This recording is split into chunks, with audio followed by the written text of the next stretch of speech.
Avec Béatrice Rulle ce matin, 6 minutes avec Yves Nidegger, député UDC, concernant l'inscription du séqueléno dans la Constitution genevoise. Béatrice. Bonjour Yves Nidegger. Bonjour Béatrice Rulle. Une constitution est une loi fondamentale qui fixe l'organisation et le fonctionnement d'un organisme, généralement d'un État ou d'un ensemble d'États. En quoi un chant comme le séqueléno, aussi beau soit-il, fixe l'organisation et le fonctionnement de Genève, Yves Nidegger? Alors en rien, vous avez entièrement raison. Donc nous votons non. Oui, parce qu'en temps ordinaire, personne n'aurait eu cette idée très genevoise d'inscrire 2 couplets d'un chant patriotique, si beau fut-il, franco-provençal de surcroît, dans un texte constitutionnel. Vous avez absolument raison. C'est le résultat d'un ping-pong genevois entre un député socialiste qui voulait réécrire le séqueléno, qu'il trouvait pas assez laïque et trop guerrier, et qui s'est vu répondre par un député UDC, M. Floret. Eh ben, si c'est comme ça, on le met dans la Constitution. Et il se trouve que le Parlement a suivi, je pense que le peuple suivra. En temps ordinaire, on ferait pas un truc pareil. Mais en époque de décadence woke, je crois que c'est salutaire. Alors juste, je vais vous reprendre, c'est pas qu'il voulait le réécrire. Il posait tout simplement la question de se dire, est-ce qu'on peut pas ouvrir le débat sur le séqueléno, qui est un chant très guerrier, qui a une place où la religion est très importante alors qu'on a une république laïque. Il posait juste la question et on lui est quand même beaucoup tombé dessus. Tout à fait, et à juste titre. Donc, il y a des choses sur lesquelles on ne discute pas. Le séqueléno, no comment. Alors, encore une fois, en temps ordinaire, non. Mais aujourd'hui, vous avez toutes sortes de députés qui s'appliquent à une seule chose. Ils appellent ça déconstruire, en fait, démolir tout ce qui fait que nous avons une histoire, une identité, un ancrage et que nous existerons demain à cause de notre passé. Et donc, à des gens comme ça, il faut répondre sur le même ton. En disant, puisque tu veux nous casser notre séqueléno, on va à notre tour. On va vous casser autre chose et on restera poli. Absolument. Donc, si je comprends bien, c'est une vaste conspiration woke qui s'organise à Genève, parce qu'on va aller un peu plus loin que simplement le séqueléno.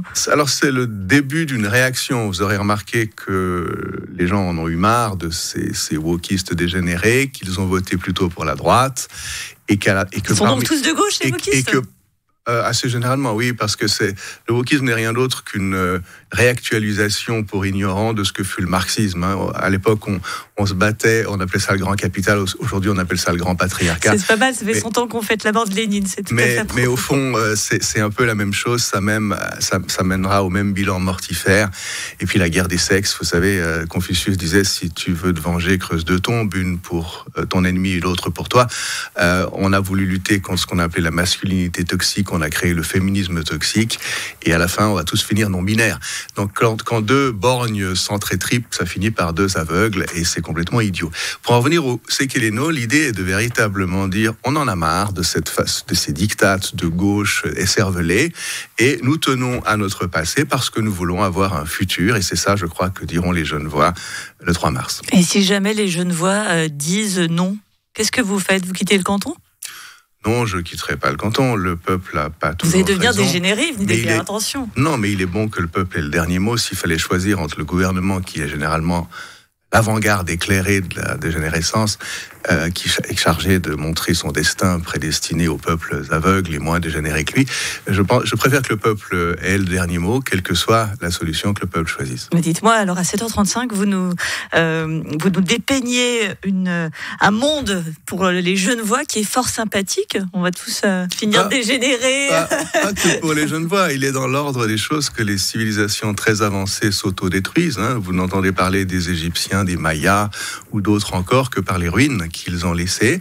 Donc les civilisations avancées s'autodétruisent parfois par leurs vices, qui ne sont plus contrariés et qui amènent à l'autodestruction, parfois par leurs vertus. L'égalité de traitement, la liberté individuelle sont des vertus occidentales fondamentales, mais qu'on a poussées, pour ne pas les avoir su, les contrarier sur les points où elles dégénéraient justement, jusque dans les derniers retranchements de leur propre logique, c'est-à-dire dans la caricature. Aujourd'hui, la liberté individuelle, c'est pouvoir dire je suis un homme aujourd'hui, demain je serai une femme, après-demain je serai rien du tout, et l'État de dire oui monsieur, je note dans le registre d'état civil ce que bon vous semblera de dire sur vous. C'est clairement mortifère. Mais c'est le droit de chacun. C'est une conception du droit de chacun qui fait abstraction de la réalité, et notamment de la biologie. Je vous rappelle juste qu'on vit quand même sur une planète avec des règles biologiques, voire même génétiques. et que même si vous êtes très habile en hormones et en bistouri, vous n'allez jamais changer le fait que chacune de vos cellules, Madame Roule, comporte la combinaison chromosomique X. X, c'est la mienne, XY, et ça vous le changerez jamais, quelle que soit l'habileté de votre chirurgien. Mais je changerai la prononciation de mon nom qui est Erul. Juste, je sais que vous êtes attaché aux données publiques, et ça fait sourire Carole. Ça va quand même coûter, allez, je vais être un peu trivial, ça a coûté bonbon quand même, hein, cette votation sur le séqueléno.